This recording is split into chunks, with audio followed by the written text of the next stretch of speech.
అంటే ఎక్కువగా స్లమ్ ఎక్కువగా ఉండే వాతావరణం ఈ ప్రదేశం అంతా కూడా ఒక స్లమ్ వాతావరణంగా ఉంటుంది. ఇప్పుడు ఎక్కువ చూసేటువంటి ఈ హడావుడి డయేరియా జరిగిన తర్వాత వీళ్ళంతా వచ్చి హడావుడి చేస్తున్నారు తప్ప అంతకుముందు డ్రైనేజ్ తీసిన పరిస్థితి లేదని చెప్పుకోవడం ఒక గ్రామస్తులు చెప్తున్నారు. రాష్ట్ర ప్రభుత్వం దీని మీద మున్సిపల్ అధికారులు స్పందించి ప్రతిరోజు కూడా డ్రైనేజ్ తీయించాలా, బ్లీచింగ్ కొట్టించాలి, కనీసం ట్యాంక్ వాటర్ కడిగించాలని పరిస్థితి చెప్తున్నారు. అమ్మ ఏంటి పరిస్థితి ఏంటి? డ్రైనేజ్ ఎలా ఇస్తారు? అంతే అలా తీసి అలా పెట్టి వెళ్ళిపోతారు.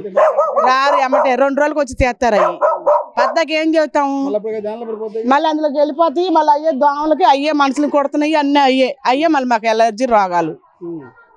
ఇంకెవరినేం అడుగుతాము? వాళ్ళు బాగానే వస్తున్నారు. ఈ 3 రోజులు అన్ని ఇస్తున్నారు. లేదు మాకు అంతకుముందు ఏం లేదుగా, ఇప్పుడు ఎక్కువైన కాడి నుంచే వస్తున్నారు. అంతకుముందు ఎవరు వచ్చి మాకు ఇది ఇచ్చింది ఏం లేదు. ఇప్పుడే కొంచెం బాగా ఎక్కువైపోయి మాకు అసలు ఎవరికి బాగోట్లేదు. ఒళ్ళు నొప్పులని, జ్వరాలని ఏయోటి. మరి మాకు వెళ్ళే వాళ్ళం, బయటకు వెళ్ళి తెచ్చుకునే వాళ్ళం. ఇలా పడేస్తే ఎలాగా?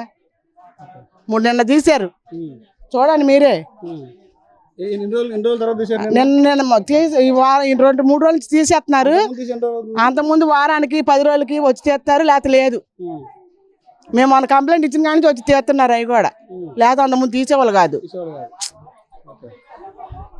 రాజరాజేశ్వరపేట అంటే ఏరియా అంతా కూడా ఎక్కువగా స్లమ్స్ అయితే ఉంటారు. దాదాపు ఈ శానిటేషన్ ప్రాబ్లం వల్ల జరుగుతుంది. ప్రతిరోజు కూడా ఈ యొక్క మున్సిపల్ అధికారులు ఎవరైతే ఉన్నారో వారికి ఈ డ్రైనేజ్ తీసే పరిస్థితి లేదు. డ్రైనేజ్ తీయాలి, వాటర్ ప్రాబ్లం చెప్పినా కూడా పట్టించుకునే పరిస్థితి లేదు. ఈ రోజున డయేరియా ప్రబలిన తర్వాత ఈ రోజున అధికారులు అంతా వచ్చి హడావుడి చేస్తున్నారు. ఏదన్నా వస్తేనే హడావుడి చేస్తున్నారు తప్ప అంతకుముందు పట్టించుకునే పరిస్థితి లేదని చెప్పి కూడా గ్రామస్తులు చెప్తున్నారు. దీని మీద మున్సిపల్ కమిషనర్ స్పందించి ప్రతిరోజు కూడా కనీసం వారంలో 2 రోజులైనా డ్రైనేజీలు తీయించాలా, పరిశుభ్ర ఈ యొక్క ఉన్నటువంటి ఈ డ్రైన్లంతా తీపిచ్చి శుభ్రంగా వాతావరణం ఉంటే బాగుంటుంది చెప్తున్నారు. దాంతోపాటుగా గతంలో వచ్చినటువంటి ఏదైతే ఉందో ఈ మున్సిపల్ ట్యాప్ వాటర్ ఒక వాసన అయితే వస్తుంది, అశుభ్రంగా ఉందని చెప్పినా కూడా పట్టించుకునే పరిస్థితి లేదు.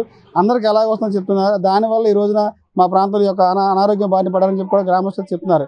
ఇది ఇక్కడ పరిస్థితి. కెమెరామెన్ నానితో రాజ్ కమల్, S4 మీడియా, రాజరాజేశ్వరపేట నుంచి.